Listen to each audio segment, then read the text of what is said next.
కీసరగుట్టలో మహాశివరాత్రి సందర్భంగా బ్రహ్మోత్సవాలు కొనసాగుతున్నాయి. శివయ్యను దర్శించుకునేందుకు భక్తులు భారీగా తరలివచ్చారు.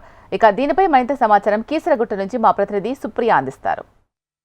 హెచ్ఎంటీవీ ప్రేక్షకులందరికీ శివరాత్రి శుభాకాంక్షలు. అయితే ప్రజెంట్ ఇప్పుడైతే నేను కీసరగుట్టలో ఉన్నాను. కీసరగుట్టలో చూసుకుంటే ఈరోజు ఉదయం నుంచే భక్తుల రద్దీ అయితే పెరిగిందని చెప్పాలి. ఈరోజు ఉదయం నుంచి కీసరగుట్టలో పెద్ద ఎత్తున భక్తులు వచ్చి శివుని దర్శనం చేసుకుంటూ ఉన్నారు. అయితే కీసరగుట్ట అంతా కిటకిటలాడుతుందనే చెప్పాలి. అయితే క్యూ లైన్ పద్ధతిలో ఇక్కడ ఎలాంటి ఇబ్బంది కలగకుండా భక్తులని అయితే లోపలికి పంపిస్తున్నారు. కీసరకి మాత్రము ఎంతో చారిత్రకమైన హిస్టరీ ఉందని చెప్పాలి. సాక్షాత్తు శ్రీరామచంద్రుడు నడియాడిన మహిమన్విత్వ క్షేత్రం ఇది. మహాశివరాత్రి సందర్భంగా భక్తుల కోసం కీసర ఆలయంపై హెచ్ఎంటీవీ ప్రత్యేక కథనం ఈరోజు అందిస్తుంది. అయితే ఈరోజు కీసరగుట్టపై ఎంతో ప్రత్యేకత ఉంది కాబట్టి చాలా మంది నలుమూలల నుంచి దూర ప్రాంతాల నుంచి కీసరగుట్టకి వస్తూ ఉంటారు. శివరాత్రికి ఇక్కడ పెద్ద ఎత్తున భక్తులు పరమేశ్వరుడి దర్శనానికి వస్తూ ఉంటారు. అయితే ఇంత ప్రత్యేకమైన ఈ ఆలయానికి ఒక ఇంత పురాణమైన చరిత్ర ఉండడంతో కూడా ఎంతో మంది ఇష్టంగా ఇక్కడికి వచ్చి శివుని దర్శనం చేసుకుంటూ ఉంటారు. అయితే ఉదయం 4 గంటల నుంచే ఇక్కడ దర్శనానికి కూడా చాలా మంది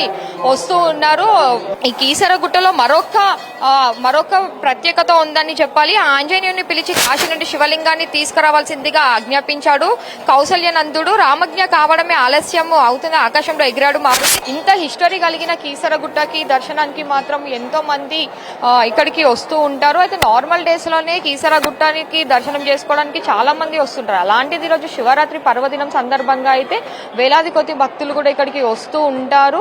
ఇక్కడ వచ్చిన వాళ్ళకి కూడా ఎలాంటి ఇబ్బంది కలగకుండా అయితే అన్ని ఏర్పాట్లు కూడా పూర్తి చేశారని చెప్పాలి. కీసరగుట్టలో ఉపవాసం ఉండే వాళ్ళు కూడా ఇక్కడ వచ్చి ఉపవాసం వదిలేసే వాళ్ళు ఉంటారు. ఇంకా మరీ శివరాత్రి అంటే ఎంతో ప్రత్యేకమైనదని చెప్పవచ్చు. చాలా మంది ఈ పండుగకి ఉపవాసం చేస్తూ ఉంటారు, జాగారం చేస్తూ ఉంటారు. అలాంటిది ఇప్పుడు ఈ రోజు పర్వదినం సందర్భంగా అయితే కీసరగుట్టలో ఒక 3 రోజుల ముందు నుంచే ఇక్కడ బ్రహ్మోత్సవాలు కూడా మొదలైనాయి అని చెప్పాలి. తర్వాత ఎలాంటి పద్ధతి కూడా అంటే అసలు ఇది ఎండాకాలం అవ్వడంతో ఎవరికి ఎలాంటి ఇబ్బంది కలగకుండా ఉండేందుకు కూడా బయట అయితే పందిర్ లాంటిది కూడా క్యూ లైన్స్ లో ఏర్పాటు చేశారు. అయితే కీసరగుట్టలో చూసుకుంటే అయితే మనకు ఎంతో ప్రత్యేకత అనే చెప్పాలి.